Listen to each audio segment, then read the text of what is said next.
ওম শ্রী পরমাত্মনে নমঃ।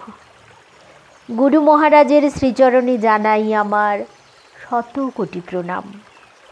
পরমহংস জ্ঞানানন্দ মহারাজ রচিত গিরি গঙ্গাধারা কাব্যগ্রন্থের আবিভাগের চতুর্দশ কবিতা আসন।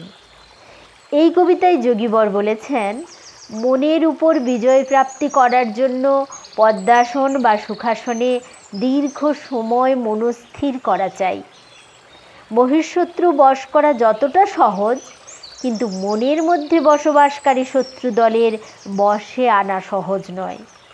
কিন্তু যোগ সাধনার ফলে মানব মন হয়ে যায় তীর্থক্ষেত্র, এবং সেই তীর্থের দেবতা হন রামরূপী আত্মা।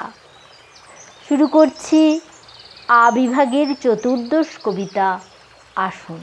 আসন করার আদেশ দিলেন পাতঞ্জল ঋষিবর। দীর্ঘ সময় স্থির হয়ে বসায় লভে নারী নর। পদ্মাসন বা সুখাসন যা হোক, করা চাই মনস্থির। মনের উপরে বিজয় প্রাপ্তি, সে হলো মহান বীর।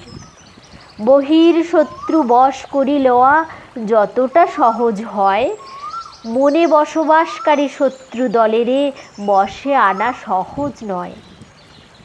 মানব মন তো তীর্থস্বরূপ, তীর্থ দেবতা আত্মারাম। আসন বিজয়ী করে প্রতিষ্ঠা, হয়ে ওঠে তাহা ধাম। দৃঢ়তার সাথে আত্মবিশ্বাসী পুরুষকারীর বলে, আজও মানব জাতির উত্থান যোগ কর্ম সুকৌশলে। ফলের আশাটি করা তো যাবে না, তুমি কর্মাধিকারী। জ্ঞানানন্দ কহে, হে বীর সাধক, আসন জয় হিতকারী। হরি ওম তৎসৎ।